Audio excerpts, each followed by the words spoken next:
to Chat With Me on the Side. Today I have a fabulous guest. I have the podcaster, the mental health advocate, the, help me out here, brother. Comedian. And a bunch of other things I like to tell my mom, so she's proud of me. And a bunch of other things that he likes to tell his mom, so she's proud of him. Please welcome Adam Lowry. Thanks for having me. So excited you're here. There's so much for us to talk about. Yeah. Unfortunately, we don't have 3 hours because I feel like literally like we could sit here for like 3 hours and just chat it up. Probably. I tend to talk a lot. Too much. Probably too much, yeah. But we can chat about anything, really. But if we get into mental health or anything around that realm, I'll try to reel in the activism. Try to reel that in? Yeah. How did you get involved in mental health? What's your background? I got mental health, long story short. I used to be in the nightclub business for a long time. Sounds like how it starts. Yeah, that's right. That's where the mental health issues start. But no, I worked that industry for a while. I had a weird scene happen. I had a club that I owned. I was working one night. It was later, probably 1:30 in the morning, something like that. Somebody accidentally turned on the lights, right? And when you see a nightclub all of a sudden for what's happening, right? And it's an odd thing that hits you and what humans are doing.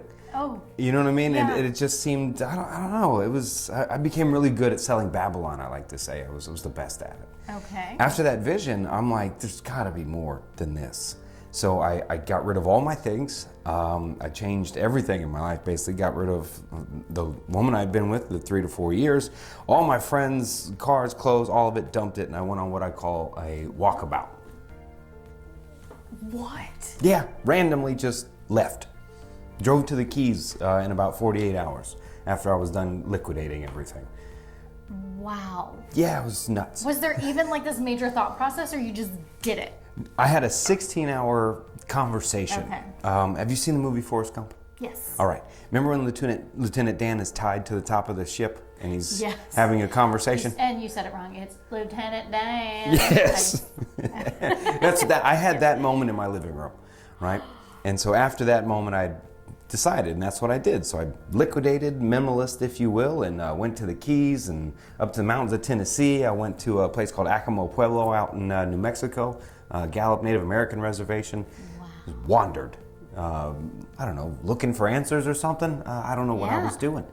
And came back from that after about a year and change doing that, and decided I wanted to possibly maybe try to help somebody or help myself, wasn't sure. Okay. Went back, ended up getting 4 degrees. I hadn't finished my first bachelor's, so I ended up getting 2 bachelors straight through, got a master's degree. That's not enough. No, only by default. Look, they kicked me out of college, so I was already this far with degrees, so going back, it just kind of made 2, all right? It sounds better than what it is. Next thing you know, I was in mental health. I started out in addiction treatment, and in the trenches, as they say. Yeah. And met some amazing people in there. My mentor, Leo Danabal, who I still talk to, is probably the greatest counselor on the face of this earth, best mentor alive. I'm fast forwarding the story. After some years in that, I noticed some issues in addiction that I took on, really. And by chance, I wound up on Joe Rogan's podcast. Kind of talked about the system, if you will, some of the problems with it, the changes needed. And after a while, I got tired of just whining about how bad the system was. So I wrote a book. So I wrote a book called The Cognitive Rampage. You just do things. Yeah. Just get rid of my friends, get rid of all my stuff. Doesn't go everyone? Travel, go get a couple of degrees. Doesn't everyone? Hop on a podcast. Yeah. Go write a book. Yeah. And, it's going to sound more pretentious. Okay. Just give me some time, it'll get worse. I developed a theory called transrational structure behavior theory as a treatment of approach to help people, right? Okay. And you can't sell a book titled that. No. No. I'm still like in my head trying to like define every word that you put into that title. Yeah, transrational structure behavior theory. In short, it's transitioning to a rational state of thinking through structured behavior as well to apply full change to someone's life. You need 2 degrees. It sounds better than it is. So I put the book out, The Cognitive Rampage. I was kind of doing a podcast at the time. That's so cool. That's what it turned into. And it's a treatment approach for people, whether it's addiction, depression, I mean, if you're in the trenches, or if you just like self-discovery, just learning more about yourself. So I put that book out, and I wrote 2 versions of that book, made some edits and changes, and put it back out. Cool. Been podcasting ever since. That was 4 years ago, something like that. Wow. It's just so amazing, and especially in a time like today, which I'm not getting political or anything like that. We're just in a climate that no matter what side you're on, it's difficult, it's challenging, because there's combativeness, and instead of coming together, there's a lot of, a lot of duality. Yeah. So I think mental health wise, we're all sort of at risk, because it's very difficult to even get on social media or look at anything, watch the news without being inundated with just this negativity, no matter, like I said, no matter what side you're on. So I think something like what you're talking about would be perfect for anyone, no matter what depth you're at, like you said. For sure. I tried to condense basically how we treated people in multiple theories, because real change takes place cognitively, behaviorally, environmentally, biologically, neurologically.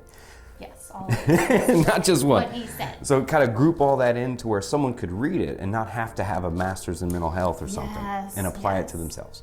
And so I put that out there, and you mentioned all the negativity things on social media. I don't think our brains are ready for that much information. Right. It's just so much. 24/7. Oh, constant. Right. Yeah, and I think it can be overload. I mean, I was susceptible. I went through my bout of anxiety along the way.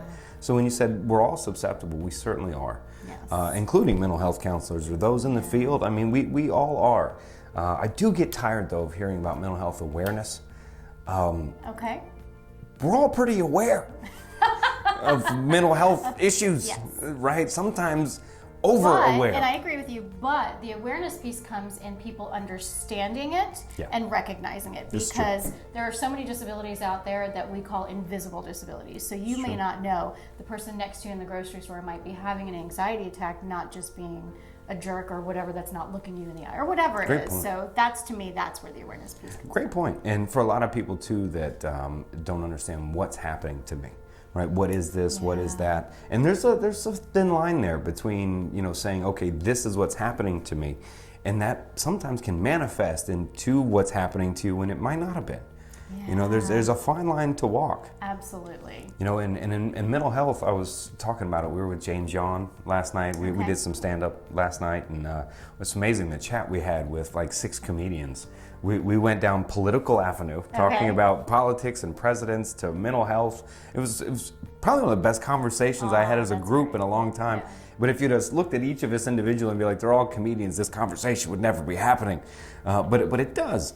And I brought up to everybody, that thin line, that mental health is they're theoretical diagnoses, right? And we're treating people with theoretical medications and interventions.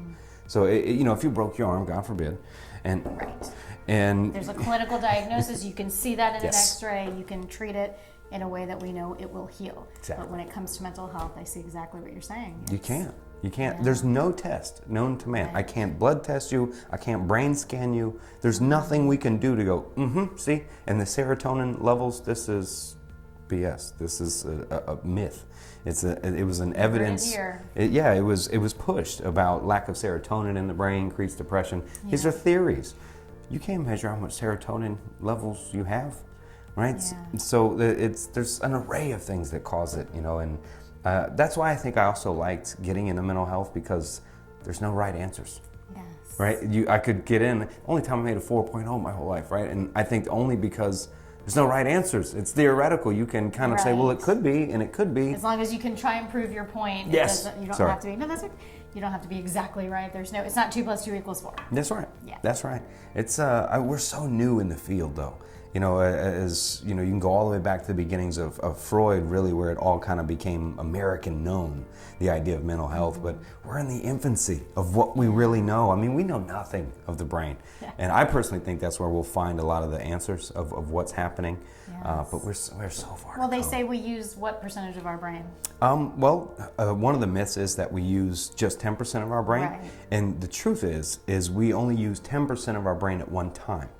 So you can use different parts of your brain, bigger percentages, but just not all at the same time. That's fascinating. Right. That's it's like our oceans and like the sky, right? We only know about 10% of it because we can't go to the depths. That's right. That's right. So we get to use this part, and this part, right? And do you know Stephen Kotler? You know who he is? No. Oh man, He's a New York Times Sorry, bestseller. Stephen, if you're watching. Oh, he's a great guy. There's the book. Oh my God, I almost want to. It's okay. Stealing Fire.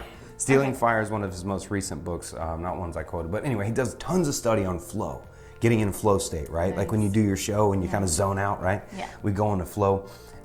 Whether it's surfing, whether that's whatever people do, you find flow in so many things. What they found interesting when they put brain imaging on people that were entering flow, whenever how they did it, whether it's freestyle rappers, anything, that the brain shuts off. We used to think that if I'm more focused in the big wave I'm riding or what I'm doing, that it's more active, and it's not true. It's almost turned off. And that to me is fascinating. It's fascinating. Yeah, that we use less of this. It this. changes how you look at anything like attention deficit disorder or any of those types of things. Yeah, because they'll be like, focus, but that doesn't help. That just makes it shut down. And flow states he's found has healed people. Like, so his people, he was, his story is wild. He was going through a bad bout with Lyme disease. He was on the edge of depression. He was ready to leave, cut and run, unfortunately. His friends got him back surfing again, and then he just fell into it. He used to be a journalist doing the X Games stuff, and then got into it, and it snapped his life right back into play again. He wrote like 4 New York Times bestsellers after that. The Rise of Superman, that's the first one. Oh, cool. Yeah, interesting guy. That's really cool. I'll have to check that out. So these are the kinds of things that you talk about on your podcast? Yeah, he's been on the podcast twice. Oh, nice. Yeah, he's been on the Cognitive Rampage podcast twice. The challenge for me in the podcast is to shut up.